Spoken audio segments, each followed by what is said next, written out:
And here we go. All right, my Off friend. we go. First, introduce yourself. I'm Christian Rasmussen. I am an artist from New Jersey. My next question was, what is your profession? Beat you to it. Right? No, it's good. And congratulations. You are the first artist that I am interviewing. Um, Oh, awesome. yeah, because I'm really drawn to your artwork. I really like it a Thanks, lot. man. Um, and just to, give whoever watches this some context, I asked you to do some work for me for the band I'm in, God Given Blades, and you That's fucking right. knocked it out of the park. Couldn't be happier with it. Thanks, So, man. um, Appreciate it. I was happy for the opportunity. yeah, and I'm gonna send you more work. So Yeah, be ready for that. sounds good. Um, Tonight I just kind of like to get to know you, your backstory, how you got to be, how you Yeah. became an artist, and like everything like that. So, did you grow up in Jersey?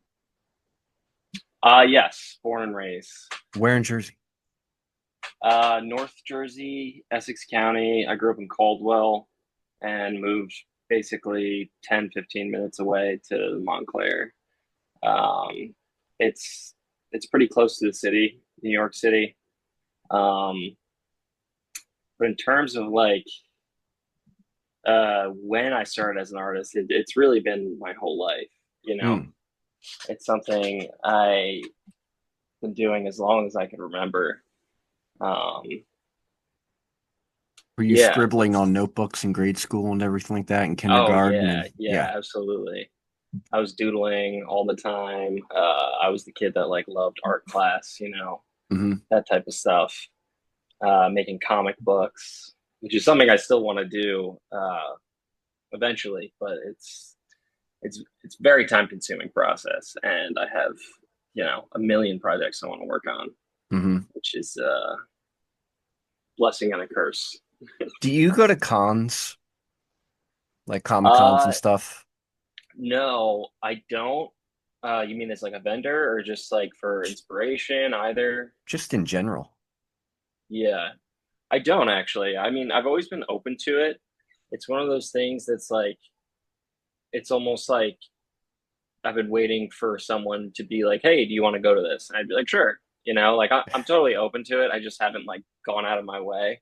Right. Um, I finally recently started actually being a vendor though at different events, which has been awesome. And you're from Philly, right?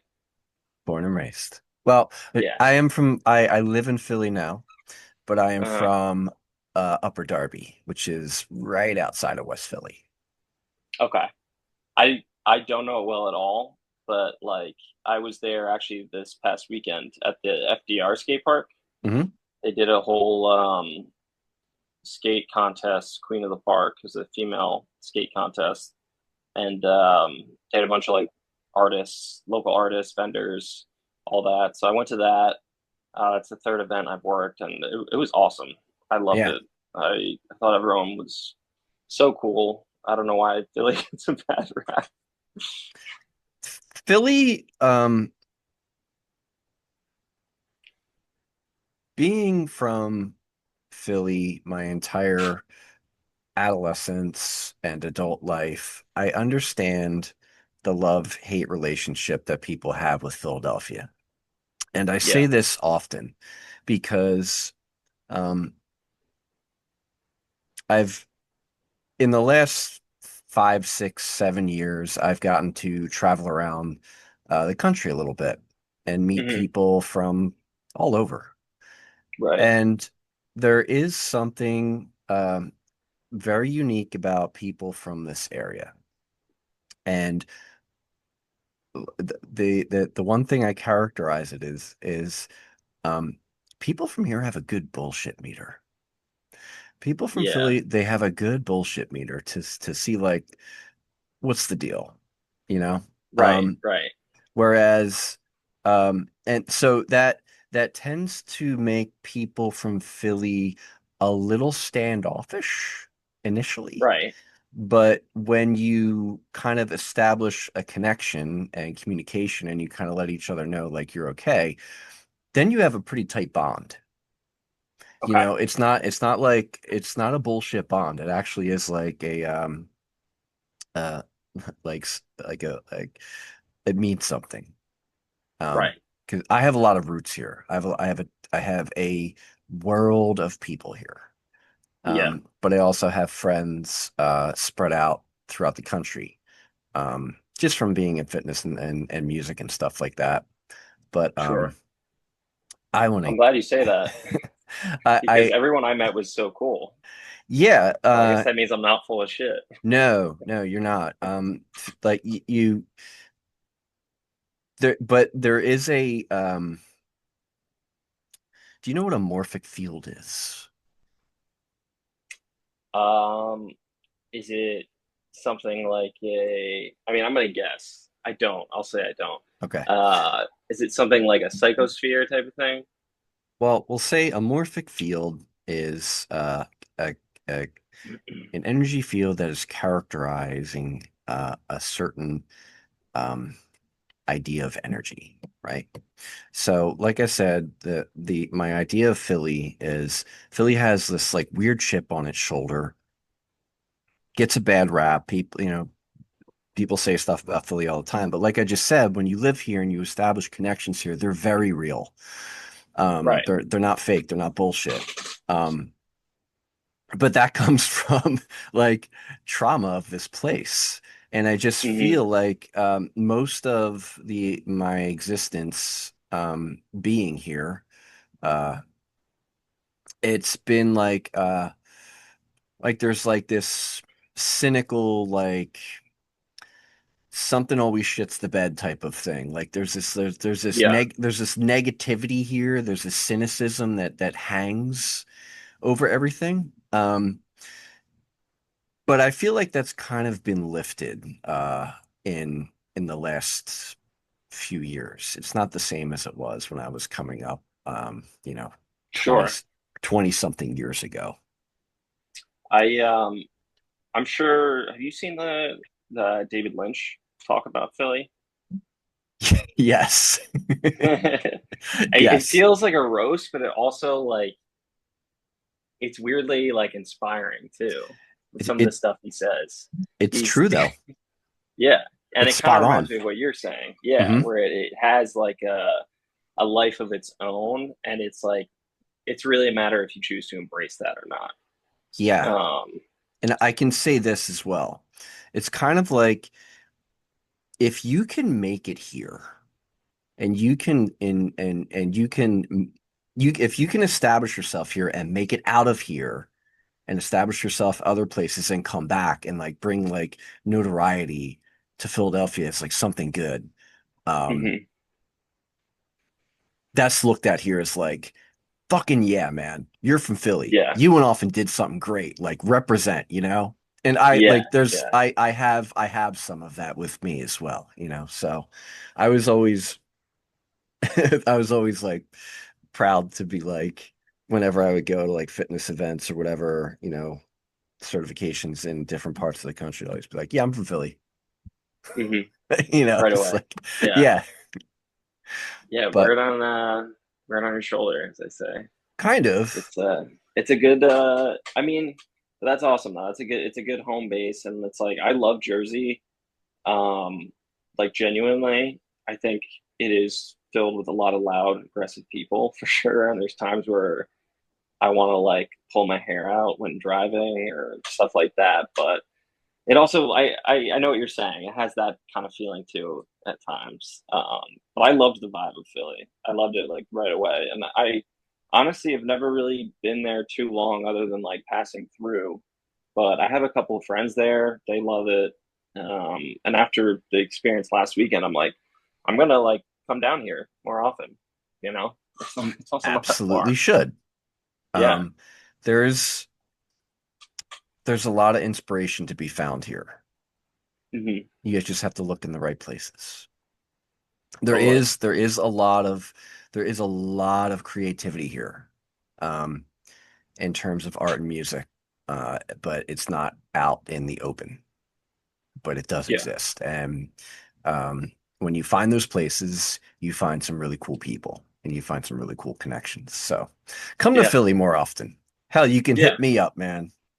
Yeah. We'll do for sure. I'm I'll always down to we'll, hang. yeah, absolutely, man. So We can go over some creative stuff. yeah, man. And hey, I go to cons like twice a year. Um, Hmm. I try and go to, I've been to Baltimore con twice, DC. I've been to a few Philly cons. I haven't been to New York. Um, but I go specifically to go to Artist Alley to find Hmm. people like yourself who are like up and coming, trying to make it in the world, and just got a fire inside of them. And you can tell like they're Yeah. there. They have prints for on display for sale. It's all Some of them, DIY. yeah, some of them may have Yeah. done some covers for comic books and stuff. Maybe not like full books, but like they've done cover art for specific things. And Hmm. um, I have tons of stuff in my apartment. Like you can't see anything because this is a green screen, but Right. I always leave. Um, I give myself $100 allowance when I go to cons. And Hmm. basically it's just like, okay, I'm gonna come back with $100 worth of prints or whatever I find, posters. And that's kind of my whole point of going is just to get like organic work from, Oh somebody's yeah, and hands. it's the best work you'll find, in my opinion. Even if it's not always the best quality, it's like at the very least you're supporting, you know, like you said, an up and coming artist. Mhm. Um, and it's not all I do. It's I have a day job, but it's definitely what like I'd love to do. Right. You know, it's what I'm passionate about. I always have been passionate about. So Um, let's do this. I would like yeah. to go back in time. Okay. Take me back to you're a kid. You start Mhm. drawing. What are the things you are drawing? What are the characters, the shapes? What is inspiring you? Comic books, Um, movies, imagination. What is yeah. it? So it's hard to say because I genuinely draw inspiration. I mean, up until this day, from so many different things. From a lot of it's fantasy novels. I noticed. Um, yes, yeah, definitely like dark fantasy, which Uh-huh. is another thing Tarot. I do. Tarot, totally. The mystical, esoteric stuff. Um, and that's more so when I was older. When I was younger, it's hard to say. A lot of different things, but I remember the first thing that popped into my mind was in I think I was in like first or second grade, and me and one of my friends would make we would draw our own like Dragon Ball Z characters. We'd create our own, draw them, and like cut out the figures and make those into figures. Mhm. Um, as a kid, I loved like Dragon Ball Z, Pokemon. I loved Yu-Gi-Oh more than I liked Pokemon. But in terms of art, I think I don't know. It's hard to say. Like the inspiration kind of seeped in over time. Um, like now as an adult, like I love stuff like Dark Souls. I love Berserk. Uh, Kentaro Moira is definitely one of my favorite artists of all Mhm. time. I like I would read Berserk and I would just like study individual panels, the line work and everything. Um, and then of course, like when I was in college, lots of um, I that's like when my knowledge of the art world expanded to like back to the Renaissance, up until what's it called, Art Nouveau. I loved that stuff. So it's hard to say. I know I'm kind of bouncing all over the place, but No, I'm with it. uh, it's hard to pick any one source. Hmm. So, what was? I noticed like, a lot of your stuff recently has been black and white. But I was Hmm. like looking at your prints. There's some color there as well. And like I said, like you did some beautiful prints of like tarot stuff. Like you said, fantasy, medieval stuff, which is I gravitate towards that stuff. Hmm. Um, but what is your I've seen you draw, just sketch, pencil, and everything like that. Do you ever do like oil on canvas or anything digital? Yeah, I do. I actually did start um, an oil painting recently. So in college, I took courses for that, and I loved oil painting. It's kind of expensive and kind of a mess, but you can get tones, shades, all that, like um, unlike anything else. Uh, Same with digital. That's when because I majored in graphic design, although it didn't really end up being my career choice. I typically will do stuff hand drawn, scan it, and then like edit it with Photoshop if I need to, or um, but I'd say like recently that's like the extent of it. Hmm. I've done digital work for like logos, stuff like that, but I think the more like corporate stuff, like I never had any passion for. Um, and I always envy people who like do have an eye for that, for like Hmm. typeface, um, for logos. Just like it's so concise and subtle, um, to make something like eye catching and appealing. Whereas like I like maximize detail. I'm like the other end of the Yes. spectrum in terms Uh-huh. of that. So Yeah. No, yeah. I get it. A good friend of mine years ago, in the music scene is a full-time graphic designer.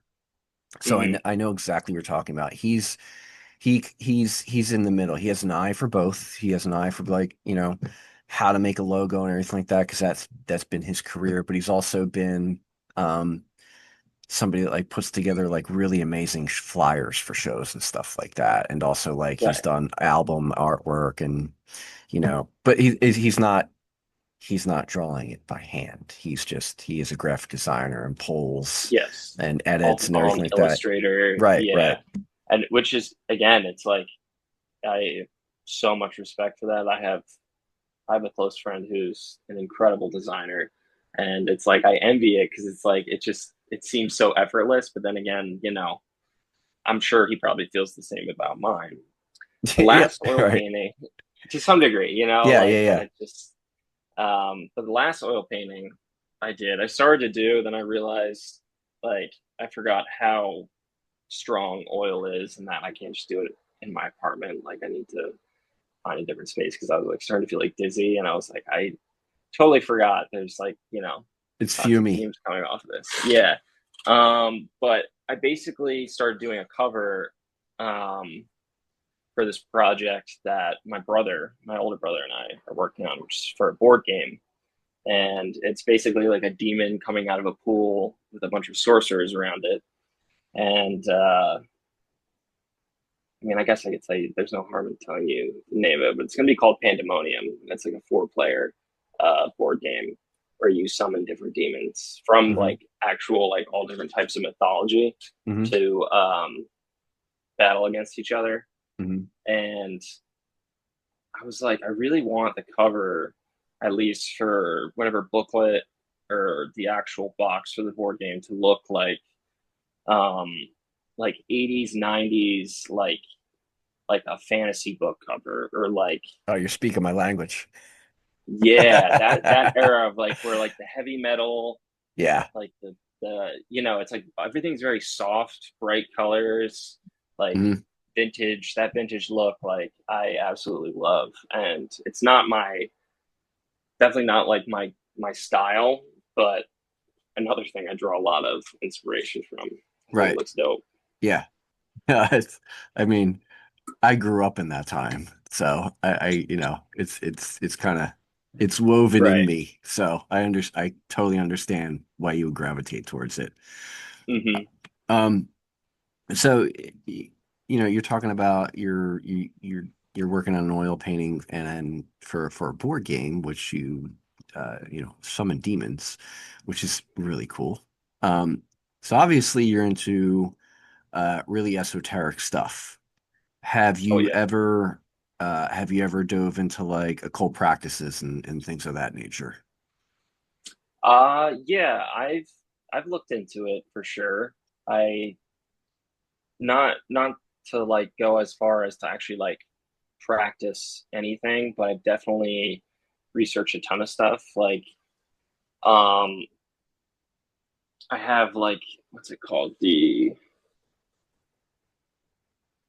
I'll be honest, I'm into it more so for the aesthetic, the look of like the sigils, runes, everything like that. Hmm. But I have the Lesser Key of Solomon. It's Hmm. one book, and a couple others. I'm trying to see if I like right here. This is a really cool book I got. Just have a stack of books. It's the Art of the Grimoire. Oh yeah. So you have Hmm. this one? I know it. I don't Yeah, have it. yeah. Um, I definitely at a point in my life when I'd say in college, like I grew up a very Catholic upbringing, and I definitely reached a point where I kind of did a 180 from that. I felt very disillusioned, and in college and on, I'd say into my 20s, I kind of um, just dove into like anything and everything, whether it's other, theology in general, different philosophies, occult stuff, just like almost like desperate for answers, for like Hmm. answers to big things. And I don't know, I never quite found because there is no, I don't think there is any definite answer to the big questions. What's the truth of existence and all that, and that's really what led me to look into like everything, every different belief system. I Hmm. was like fascinated by it, but it stopped there. Really, I was just fascinated by it. And I also realized at a point that it was a little obsessive, and it was like not good for my mental health. And then I reached a point where I'm like, I kind of have to like step back and just be like, I don't know, this is what it is, and I can't drive myself crazy looking for answers. Hmm. Um, but why do you bring up the occults? Well, there's kind of a wealth of alchemical artwork in there. Um, Yes. and so, I have like a small library of everything occult. Because it's funny, you're telling me this, and it reminds me very much of myself in my 20s Yeah. and stuff like that.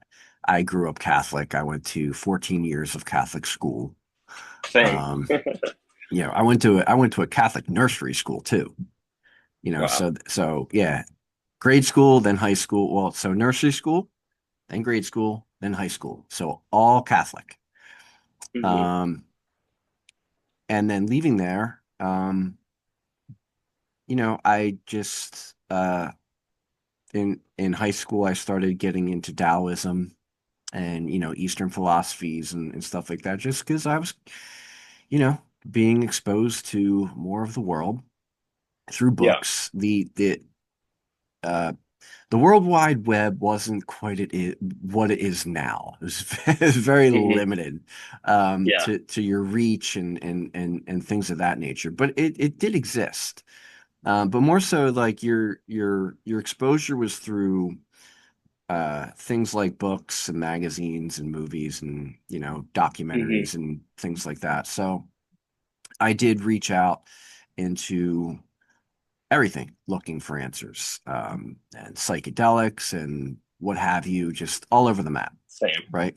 So, and I think that's kind of part of the path, to open up hidden parts of your brain to Yeah. see what you're really made of, the light, the dark, Yeah. everything in between. But I through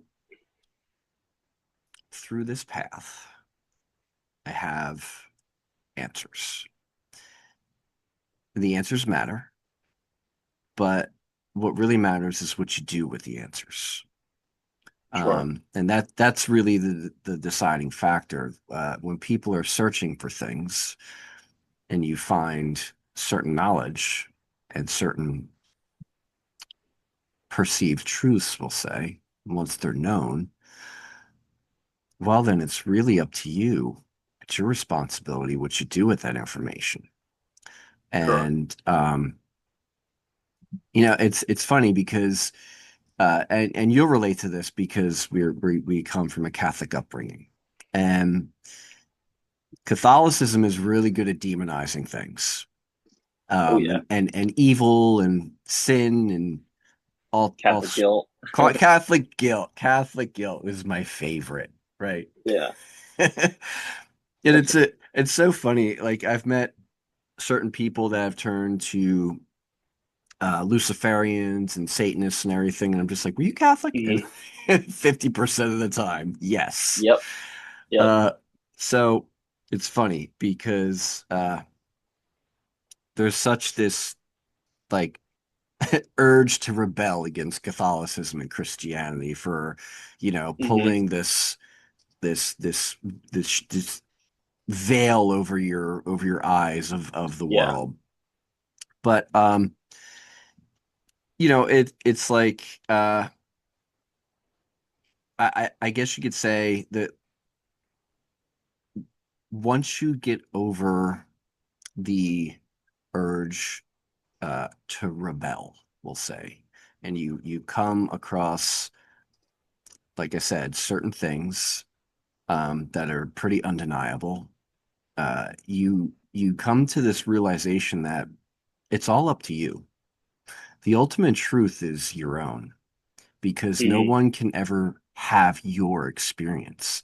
Your experience is unique, and that's why it's special, because existence craves novelty, and however that looks.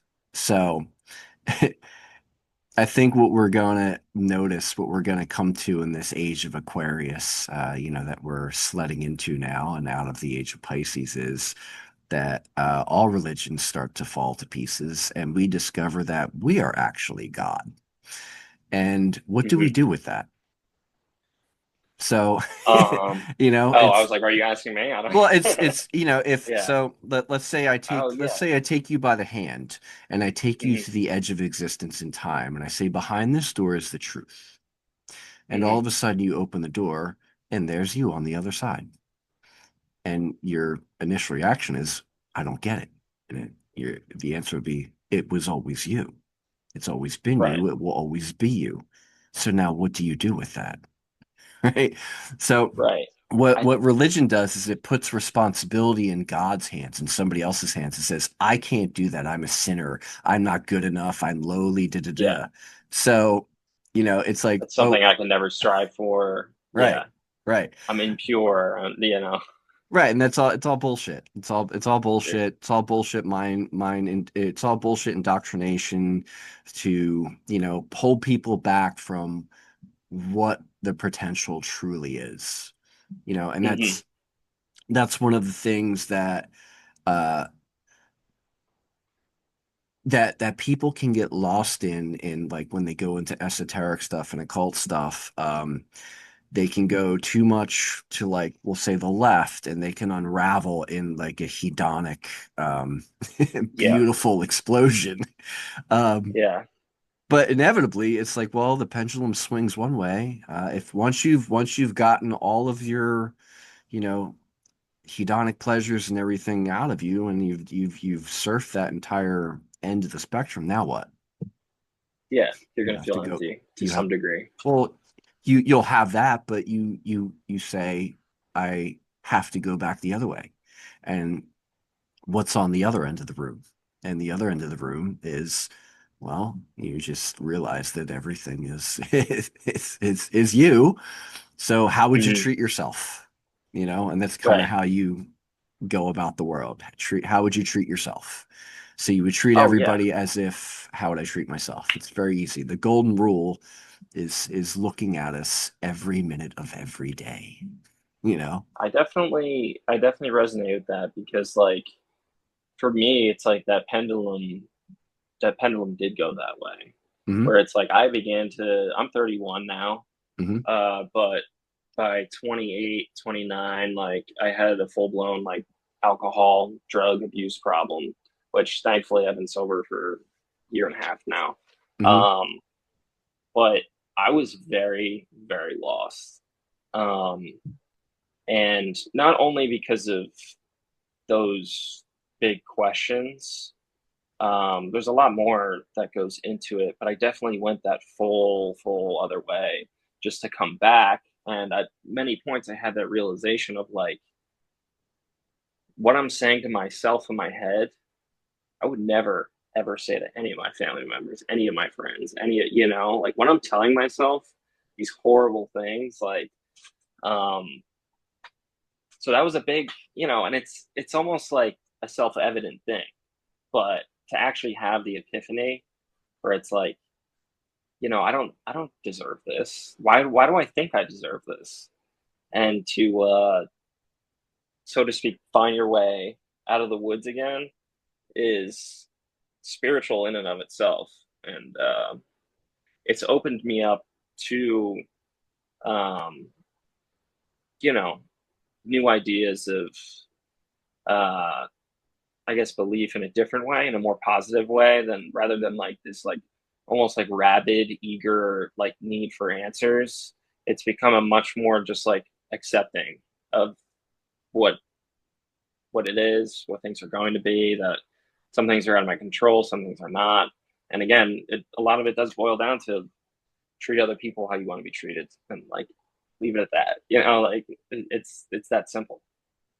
It is that simple. We're the ones that make it complicated. Hmm. Absolutely. Humans are the ones that make it complicated. And yeah, it's Yeah, my like I said, once you get to a certain place and you or I should say from my experience, you get to a certain place and you start to realize how simple life actually is, and you're the one that complicates it and and messes it up. But it's really it's it's you sending yourself signals and synchronicities all the time to say, "Hey, I'm trying to communicate with you right now to yeah, let you know." Like yeah. you're There's there's definitely another voice in there. I mean, not in like a scary way. There's definitely a voice that of something that like that looks out for you, which Mhm. is yourself. It could be the one on the other side of that door you spoke of. But there's so many times when I was still using where I'd be like in a precarious situation where I'd basically be going to pick up and there was like a voice screaming in the back of my head, just like, don't do this. Just like turn around. I still would do it Mhm. every time. But there's definitely a huge chunk of me that was trying really hard to look out for me. But it's hard to pick up the phone, so to say, so to speak. It can be. I've had the same experiences. I've, so what I can say is this.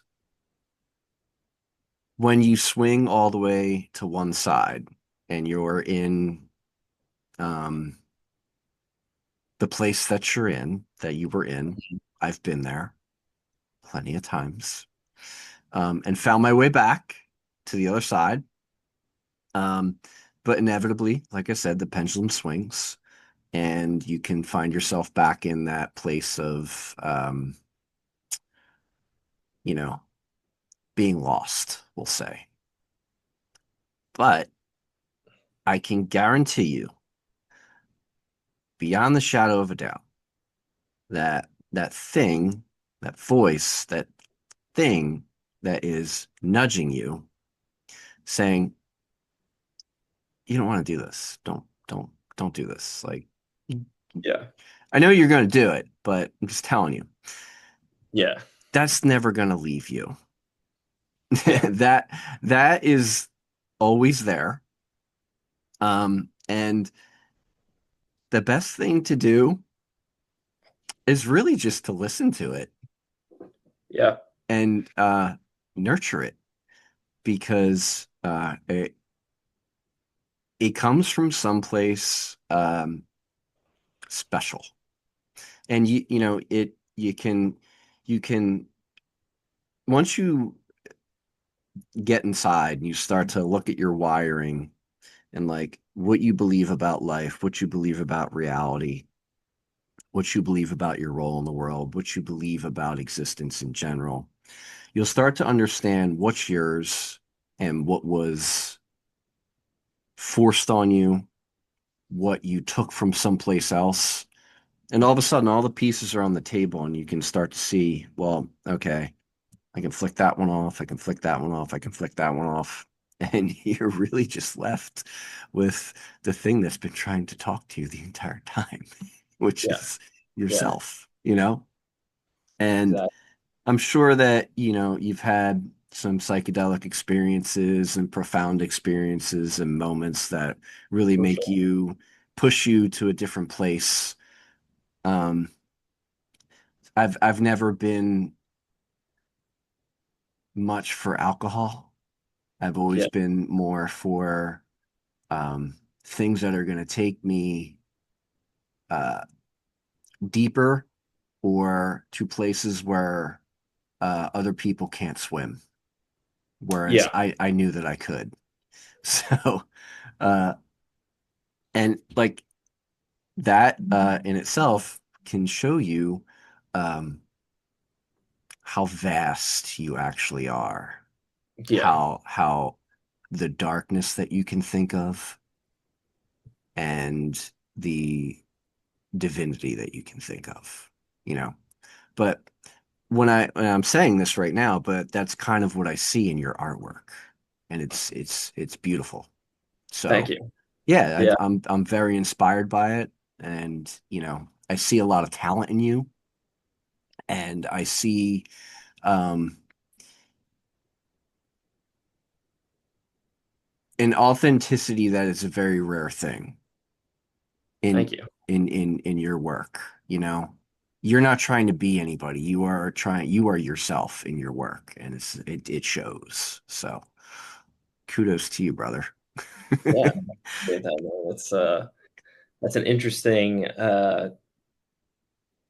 that's interesting way to put it. I guess I don't think about it too often because it's just something I do so often, but talking about the divinity and the light, that really is like the two sides of it. Hmm.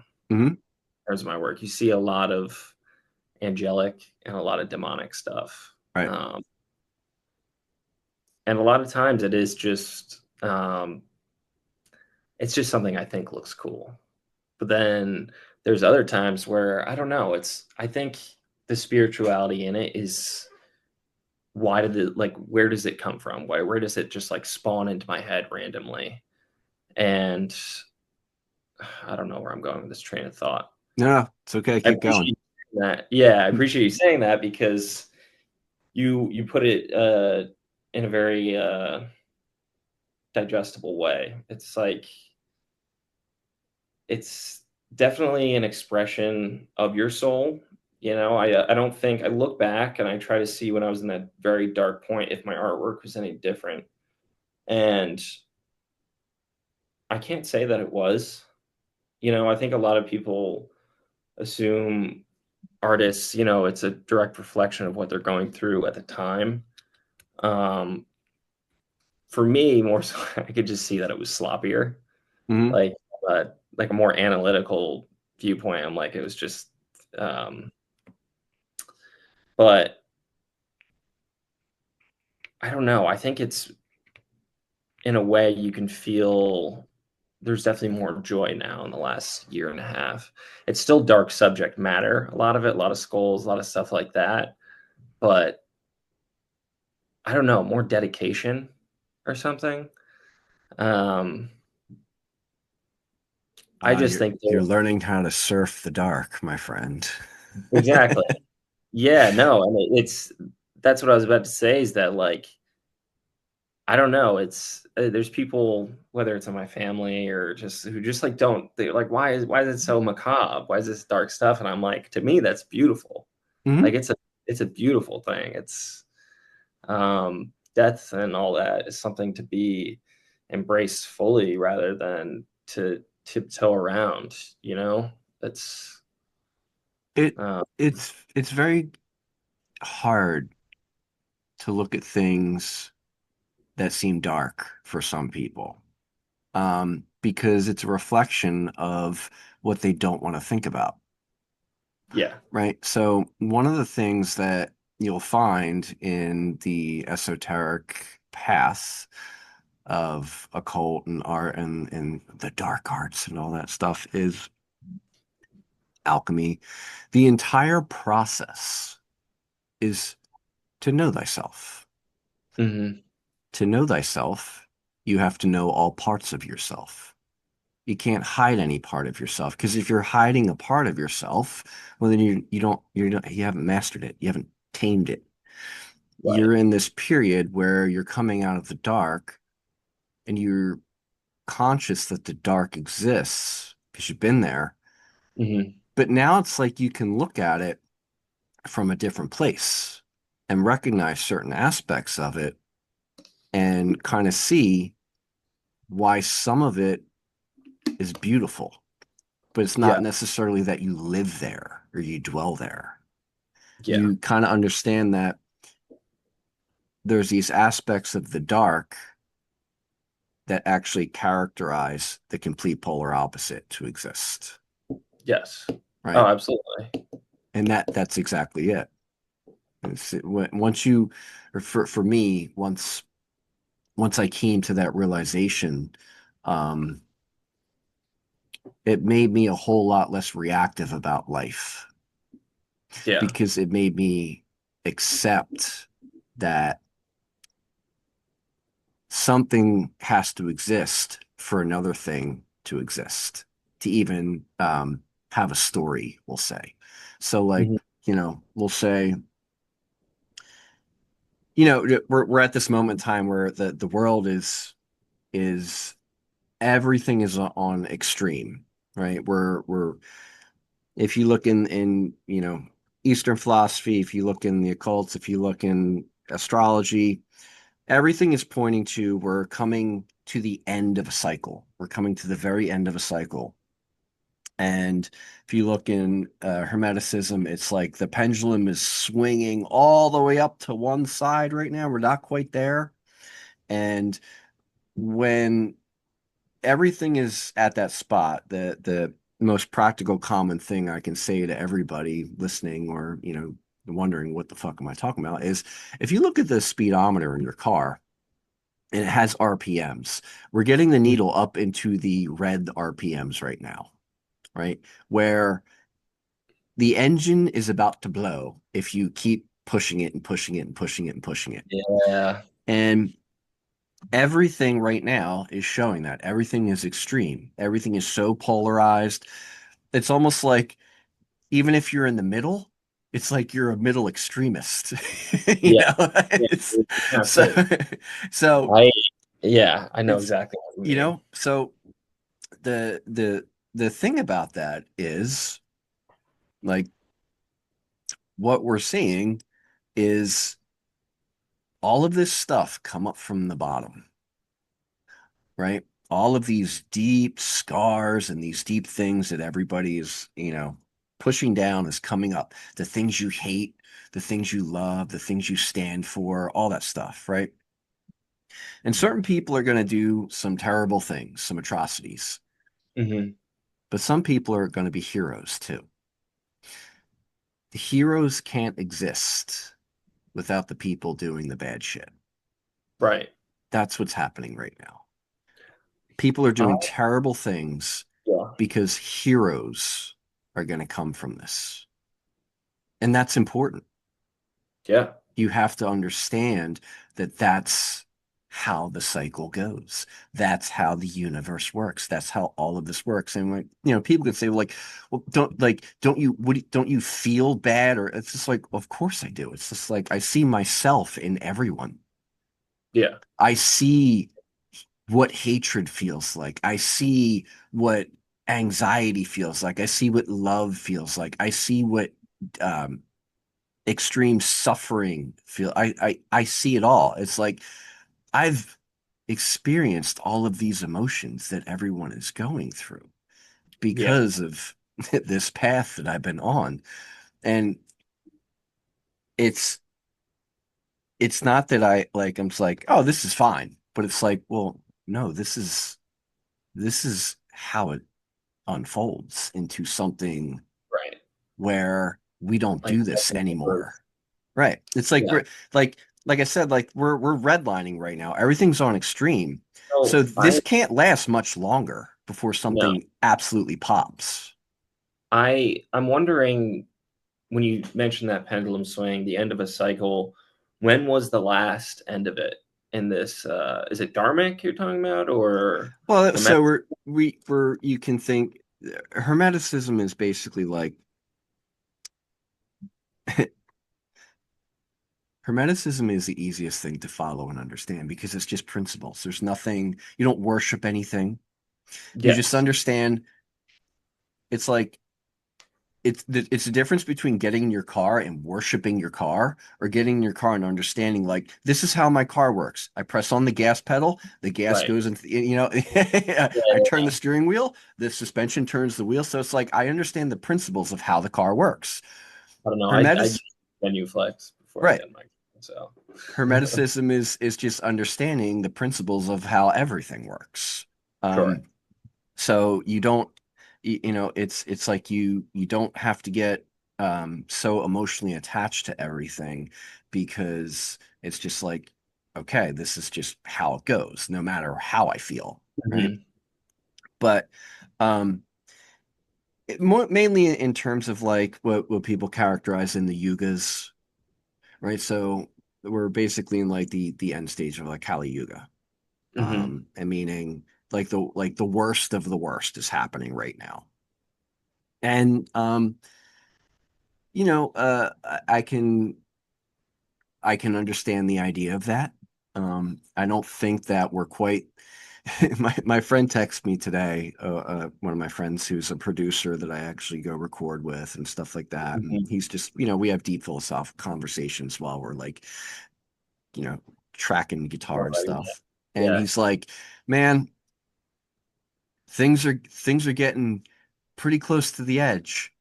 And I was like, we're not that close yet, my friend.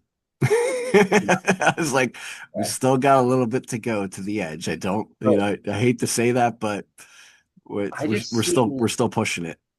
I just see like I was thinking about this exact type of thing. I've been it's been on my mind a lot with a lot of different things going on in the world. And just feeling, it's hard not to feel disillusioned with like whether it's Totally. the exponential rise. For me, a big thing is the exponential rise of AI and Hmm. in the art fields, and just it's scary. That's one big thing. The new president. There's honestly the list goes on, and I do feel at times where I do need to like kind of step back because it's overwhelming. But I was thinking specifically what you're talking about now, how like I'm like it almost reflects like 100 years ago with at 2020 with COVID. Um, I think in like what was it 1919, like the Spanish flu or the bird flu. I forget which one it was. I may not be well read enough to talk about this, but now we have this like very far right president. We have ICE taking people Hmm. in the middle of the night to these camps, and it's like I'm like starting to see that I'm like it feels like a cycle of like this big world changing um, plague essentially, and then the rise out of that of a to some people very charismatic leader uh, who is um, online to I don't know how to phrase it, but to commit atrocities, like you said. So I don't know. It definitely like dawned on me. I think it was a couple days ago. This very Well, thing. Like I feel like 100 years ago, the same stuff was happening. I could be wrong. what we're actually witnessing truly is the embodiment of the Antichrist.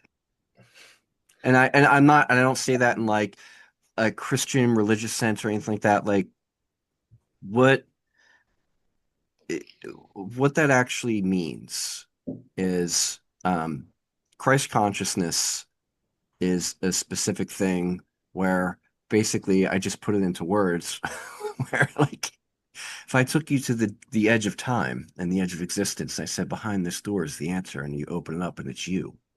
Hmm. Well, then after that you would understand that you are not separate from anything or anyone. You are Yeah, just a small ink blot on the painting, part of the entire painting. And your ink blot is just as important as every other ink blot on that painting to make the whole, right? So you would never jump off the page as an ink blot and condemn the rest of the painting for you're not in the right place or this or that. You just understand like everybody's in their right place right now for this painting to exist, right? right. So you would treat all the other ink blots as a whole, as this is my family. I'm part of this painting, right? The Antichrist is that one ink blot going, you know what? I don't like this painting. I think that ink blot's out of line. I think that one's out. I think that one's a terrible So, color. And yeah. you over there, you're ruining the entire thing, right? So it is the antithesis of unity. Yes. And that is what Humor. we're seeing physically manifest in certain people, in certain ideologies, and everything like that. But like I said, for that Christ consciousness to exist, to come through finally, all of this chaos is going to be the thing that basically like spills over until Oh yeah. there's none left, right? Because what happens when you're throwing up? You're throwing up your guts, right? You're dry heaving, Yeah. Until it's just and bile, until it's nothing. just just nothing, and then you're just sitting there, just like, oh, there's nothing left inside of me, and you feel Yeah. terrible, and then you Yeah. sleep, and then you wake up the next day, and you're like, all right, like I'm a little better. That's basically what's happening to us right now, and then. What do? You go that last day, that final last day, and you're just like, I'm done. I'm never drinking again. I'm never Hmm. doing this shit again. Fuck this. It's done. I'm out. And you know, beyond the shadow of a doubt, Hmm. you're past that phase. You're Yeah. like, I don't want to experience that ever the fuck again. Yeah. And that's what brings forth. I mean, you can see it when you really get into everything esoteric, everything occult, Eastern, Western. There's a through line through everything. It's a very thin line to pick up, but that's basically what it's saying to put it in simple terms. It's like we go through these cycles um, to basically like keep knowing more of existence and possibility and ourselves, but it's not pretty. It's No. like it's like I've heard it characterized as like, giving birth is not like like a joyous, like pleasurable experience. It's like a kind of a traumatic experience to like, Oh, you know, yeah. but that's what's happening right now. Like all of this stuff it's happening so fast. It's like you turn on like every week it's something. Yeah. And No, it's like it's almost to the exponential. day. Yeah, it's and that's how you know we're getting towards the end because everything it's not even linear anymore. It becomes exponential. It just becomes Hmm. an upward rise to like things bubble Boiling over. point. Right. Yeah. But like I just said, after it boils over, there's nothing left to boil anymore. Yeah. Yeah. You know. It's gonna be interesting. I mean, I don't know. Yeah. I Well, you you know, I can tell you this, my friend. I have faith in people. Me too. I have faith in people, and I will never lose faith in people because when you read, when you read a lot about history, you can see the cycles happening over again. You can Hmm. see things like this happen, and terrible things have happened, but the people doing them don't last.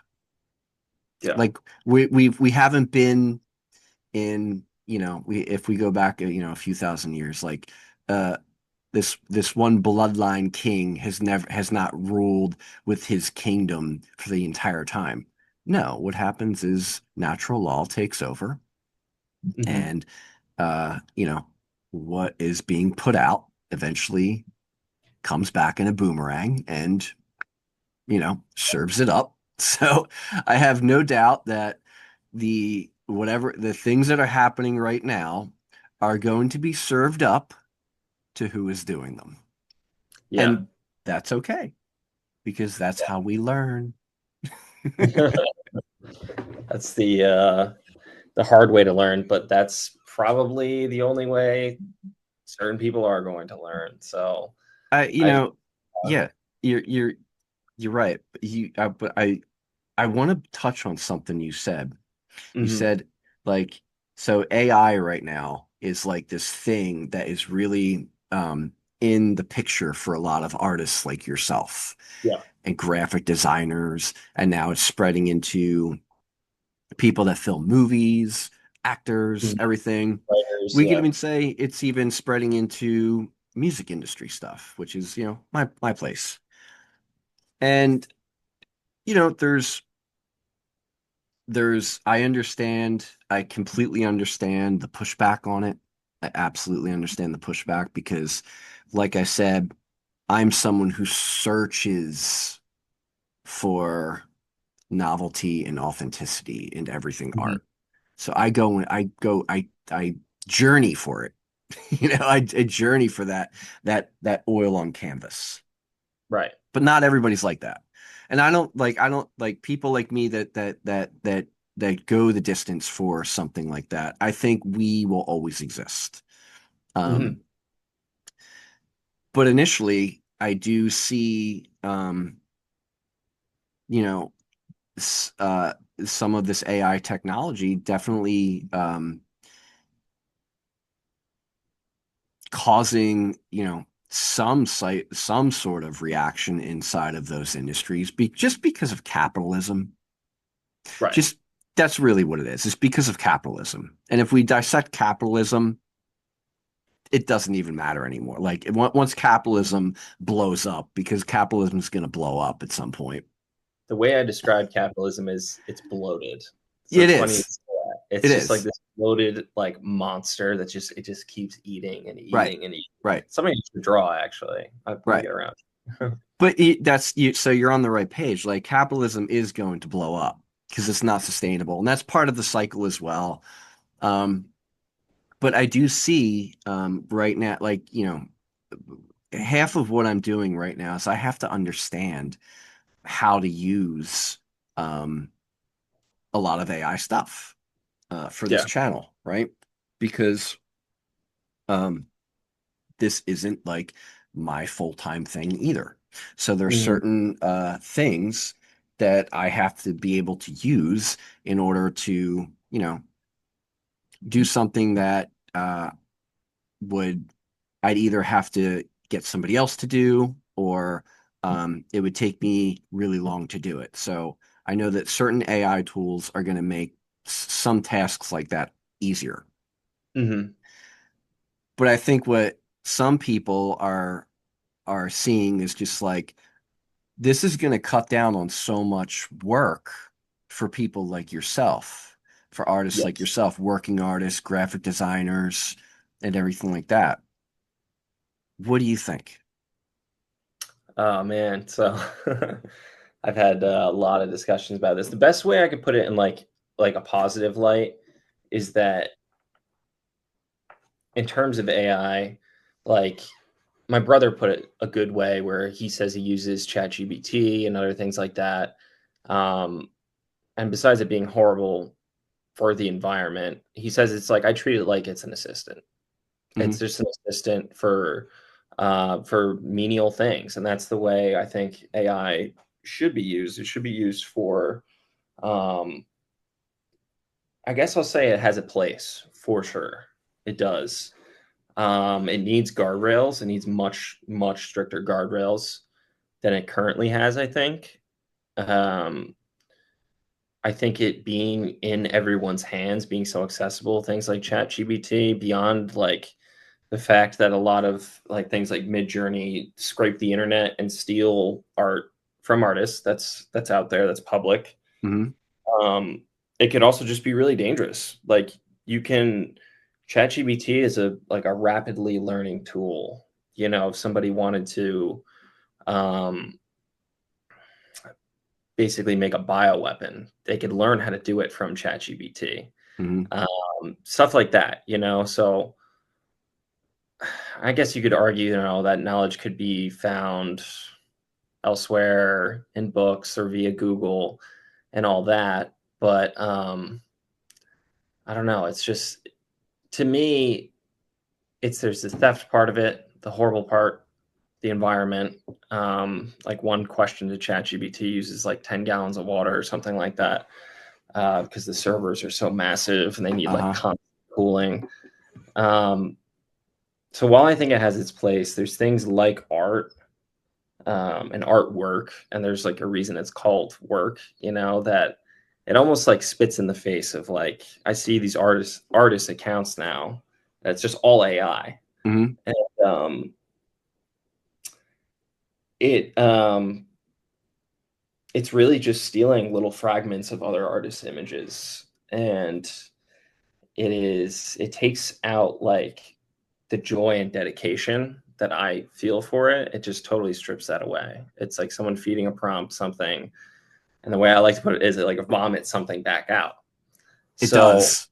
yeah, yeah, Absolutely it does. does. Yeah. And I guess, you know, there is a little bit of ego involved with it. You know, you're worried like, oh, it's making stuff better than mine. But I It's don't not. think I think it's past, yeah, I think I've gotten over that initial thing because I just realized it's like I've dedicated so much of my time and it's not just like I woke up one day and I could draw. It's that dedication, like, I don't know, I feel like that's what defines a person, you know, whether it's dedicated to art or something else. Um, and in terms of that, I mean, have you seen Jiro Dreams of Sushi? That's a documentary I recommend to people I because have it's, not, but I will definitely need to look that up and watch it. yeah. And he's like almost like fanatic in terms of like routine, ritual, and work. But this guy, this sushi master in Japan who um is just so dedicated to his craft. Hmm. Um and that's I admire it so much, and they call it he dreams of sushi because, you know, he's thinking about it night and day. So I would recommend that, but I'm sorry, I feel like I'm going on a tangent. You're not going on a tangent. So I'll say this, right? Um, you're right. AI, you feed it some info and it does vomit out something. Exactly what it Mhm. does. And it's using pattern recognition to do it. Like it's Right. just taking like, all right, what do I have available to me? Boom, boom, boom, boom, boom, boom. Here it is, right? Yep. Compiles it. Absolutely. And you know, the VEO3 is people are like raving about it right now. It's so realistic, this, that, da, da, da. And like, people are definitely going to use it to scam people, probably. Um, it's just a byproduct of like humanity right now at this moment. But uh, what I see happening is there's, it's funny. Up to this point, it's almost like we were in this search of uh, perfection in our collective pursuits and our crafts and everything like that. Mhm. Whatever it is, like draw the perfect picture, write the perfect song, build the perfect body, like all this stuff. And right now, AI is actually doing that. Yeah. It's doing everything so clean and so perfect So that, effortless. and Yeah. it's effortless, but it strikes this chord in you that lets you know that this isn't real. Like Yeah. there's not, it's lacking, no matter how good it is, how convincing it is, how well it's taken patterns from music, art, facial expressions from actors, everything like that. There's this part of you, or at least for me, there's a Yeah. part of me that's just like it's missing this thing that's ineffable that I can't Yeah. even characterize, but I know so deep inside of me that the thing that actually gives something life is not there. Right. Yeah. You know? I know what you mean. And I can spot it too. right. You see something and like it people will think it'll look like an oil painting, but I'm like, I look at certain lines and I'm like, that's just not, I don't know. And even like the beyond the little details, you're right, it's missing that spark of life, Hmm. you know? And it can't it comes down to this thing. It's like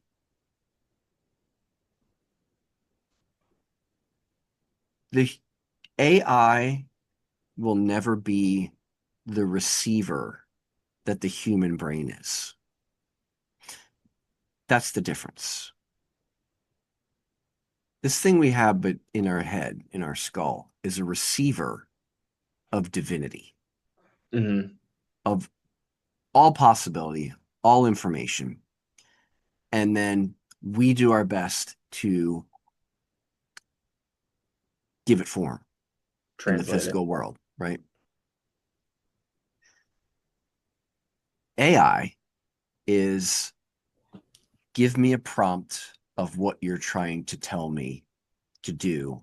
And with my reach of knowledge, I will give you the best combination of algorithms and possibilities to represent the idea that you want me to give you. Yep. Right. And that's the difference. It's like there's there's no reasoning there. Yeah. Yeah. And since there's no reasoning there, that's the thing that's missing that's kind of like human. Yeah. And what you said too, in terms of like receiving, at first I thought you meant it in the sense that like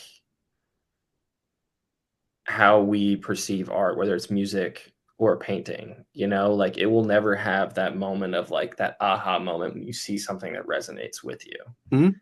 All it can do is put out, but it can't actually appreciate, which Yeah. is another big thing.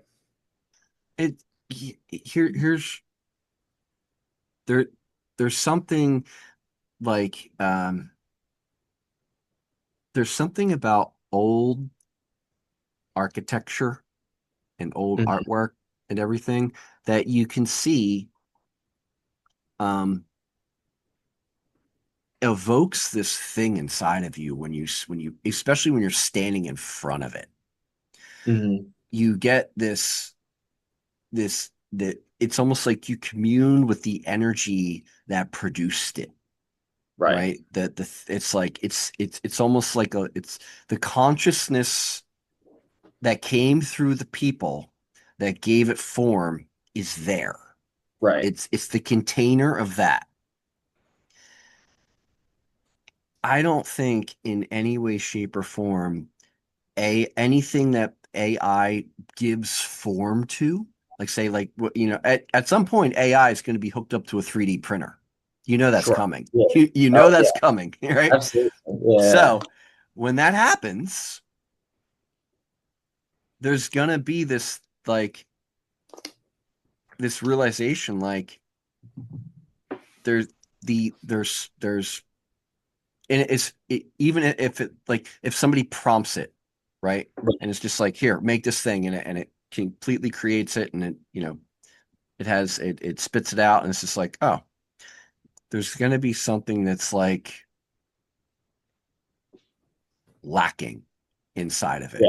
It's going to be Mhm. lacking something that, like I said, you're not going to be able to say what it is, but you're going to feel it Yeah. because we have this innate ability to feel things that are created like that. Like I said, like when you go, have you ever been to Chapel of Sacred Mirrors in New York? No. Alex Gray's little like cottage where all of his artwork is on display. No, I gotta check that out though. I feel like it Okay. sounds very familiar though. Um, so I was there in 2016, and Oh. I've been a fan of Alex Gray since, I was Oh, Alex Gray, he does the very seven. psychedelic. Right. I like Yeah, seven. yeah, yeah. I saw Alex He's Gray so on there. Erowid. So Uh-huh. back in the day, Erowid was the website that you went to for all things psychedelic. It was the only thing on the internet that existed like that. And it had a visionary arts page with all of the visionary artists back then. So you got a sense of like this is the artwork that I'm looking this is the imagination that I'm looking for. Yeah, And you know, later on down the line, Tool taps Alex Gray because he has, the closest imagery to like what they're going for, yeah, which I thought was genius. But I remember Alex Gray from Erowid in 1998, and I was like, "Whoa, he's just a little different than everybody else on this page, right?" yeah, yeah, So I, in the early 2000s, I had Alex Gray posters on my wall. Like I still have yeah. one up in my bedroom, and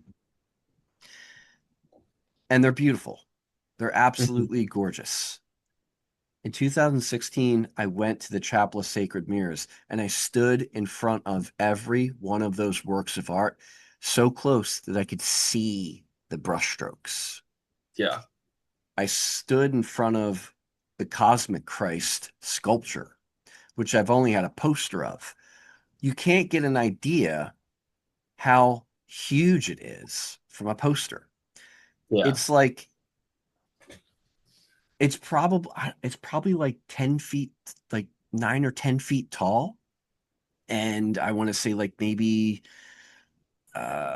12 feet wide. It's gigantic. And you go up to it and there's these little panels that Hmm. are like this big and you can see the fucking brushstrokes in there. And I Yeah. had this experience like when I'm sitting there in front of it, like this came from his imagination.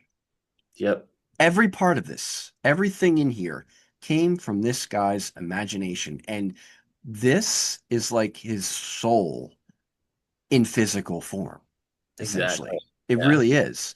And like Yep. that, after that, that's when I started collecting um like real artwork. Because I that was the thing that like lit the fire in me. Like when you have someone's like original work, you literally you're keeping a piece of their soul alive, Yeah. you Yeah. know, as Absolutely.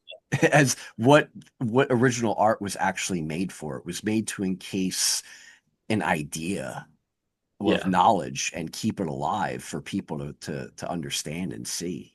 Hmm. And But I think it's become a thing of like, I don't know. I forget where I read it. But someone basically saying that art, it doesn't serve like a practical purpose. Like you said, it used to be used for recording, like illuminated manuscripts, stuff like that. Um, but we have firemen to put out fires. Like in our, we don't necessarily need um, art for society to function. But then it's like, but why do we need to do it? Why do artists feel this like need to do it? Because I think it's pure expression of the human spirit. mhm. It's the only way to, it's the only logical way I could think of why we have this need to do it. Yeah, I think that's amazing. it's it lets everybody know that we're not robots and we're not animals. We have this thing called imagination. Hmm. Like Yeah, okay, there's animals that can build things and they can build shelter and they can build home. There's animals that can hunt. Animals take care of their young. They have tribal behavior, right? the thing that separates us from animals is the fact that we have imagination and we can create beautiful things. That Yes, is the job of the artist, to remind everybody of our humanity, what makes us special, what makes us who we are, why we push forward with our life to have this experience. Because essentially, what we're actually doing is we're chasing that kind of divinity, whether we know it or not. exactly. Yeah, that's the thing. I think is that a lot of people don't know it, No, and it's why they they don't. create. It's why they create. It's why they appreciate creation, like you said, standing in front of a painting or a building or something, and feeling like you're like, "What is this? Why do I resonate so much with this?" And it's because you know, it's whether that person's alive or not. It's like like a ghost from the past, Hmm. that can. I felt that a lot in like being in really old places, old castles and stuff like that. You really feel it. You're like you can feel the footsteps and the um and it's a very uncanny, eerie feeling, almost like a feeling of deja vu. Because I'm sure you've heard like the theory, or maybe you believe it, that it's like one consciousness just looking through a bunch of different eyes. Hmm. You know, so um, That's not a theory, though. That's the truth. that's the truth. Okay, I was gonna say I feel like that's what you were saying before, but not exactly. Um, That is the truth. mhm, When you, like I said, you can read all the books. You can go to the end of the path of every one, and you're gonna find the same exact thing every yeah, time. So, like I said, what you do with that information is really up to you. yeah, totally, But, my friend, I want to put a bookmark in this absolutely, because we've had a great talk, and now I know you as a person. yeah. So, and I I don't know why I thought you lived in Colorado. Oh yeah. That was I think, I posted on my Instagram when I went to Colorado last year on a vacation. So maybe I you'd saw that seen it picture. briefly and it like just embedded in your head that like that's where I'm from. That's So well, yeah. because you don't have like a typical Jersey vibe to you, Yeah. Yeah. and neither does your artwork. I've gotten that a lot. Yeah. That it's like when I go somewhere else, like I'll even ask people like, where do you think I'm from? And it's they never get it right. Right. So Yeah. All right, my friend. I'm gonna stop recording.